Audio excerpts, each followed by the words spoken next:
So unfortunately, October is Domestic Violence Awareness Month. Domestic violence affects almost every 1 in 4 people that you would meet. This month, I've teamed up with a friend who has an NGO called W.R.Y.S Woman Rediscover Your Strength here in Trinidad, and we are doing a month-long campaign to educate, empower, provide information, and hopefully help protect victims and survivors of domestic violence.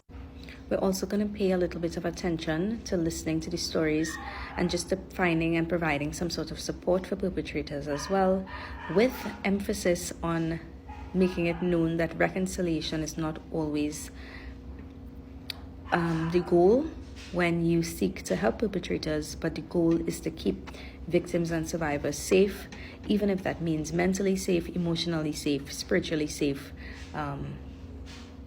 post-physical abuse. Mainly, our target audience is places of worship, churches, community leaders, things like that, places of influence that are at times plagued with misinformation or just not knowing how to handle these types of situations. We also want to have conversations with young people and bring in a licensed psychologist so that they can kind of help provide some support and guidance to children and maybe even neighbors and that kind of thing who probably are dealing with impacts around domestic violence. Now, we know that right here in Trinidad, in our community, sometimes, we know people who are being abused, but nobody steps in, nobody says anything because everybody feels as though they have to mind their business. But I'm here to remind you that domestic violence is a societal issue and it's everybody's business. You could be the person that saves someone's life. You could be the person that makes a family's life different. And you could be the person that helps a child have a more peaceful day or night by, one, not only saying something, but by two, educating yourself in how to respond to these types of situations. From the perspective of a survivor, I could say that when I first came out and shared my story, one of the main things that was a really struggle for me was the fact that people at first do not believe you. And people that know the truth tend to not say anything. And a lot of things are reasons why this happens. Sometimes this happens because the victim or survivor has a trend of going back in the relationship, so people kind of stay away from getting involved because they're like, I don't want to get involved, they're going to go back anyway, so why should I say something?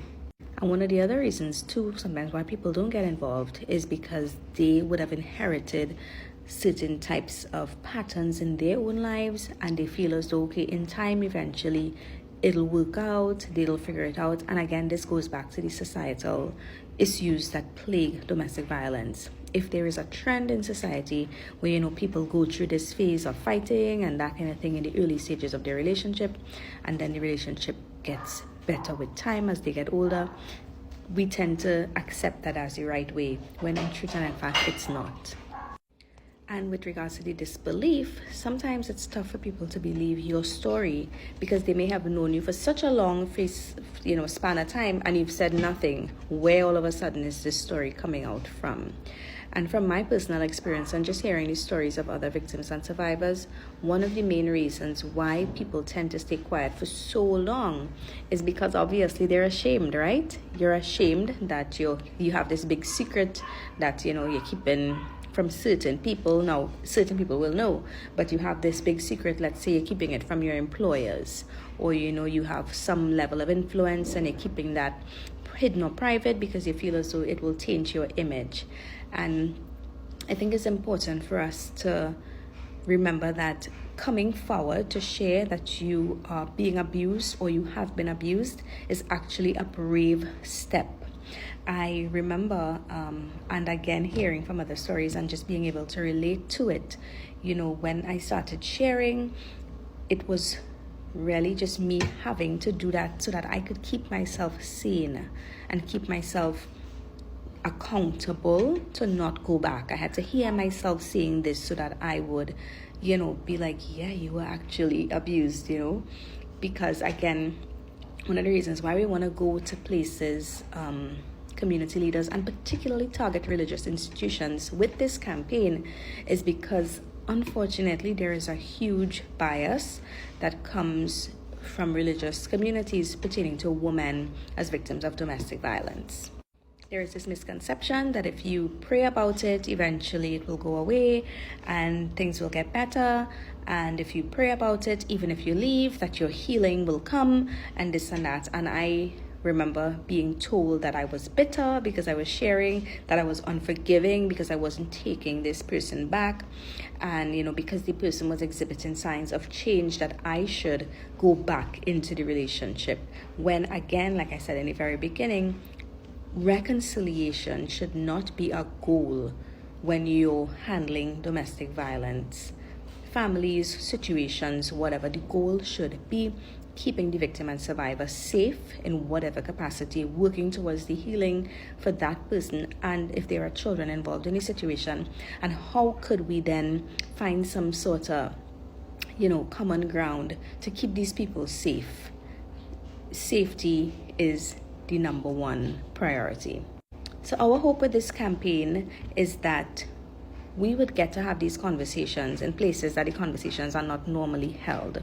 So if you come across this video and you want to get more information about how we could come into your church, or maybe come and talk to your youth group, or even if you're not a Christian and you want, like, let's say you're a Muslim leader and you want us to come into the mosque to talk to the woman or whatever, maybe you're not even a religious person and you just have like a book study and you want us to come and talk about this. I'm an author. I shared my story in one of my books called Labor of Love, A Woman's Journey from Pain to Purpose. And even in sharing that, it was something that I had to do to set myself free.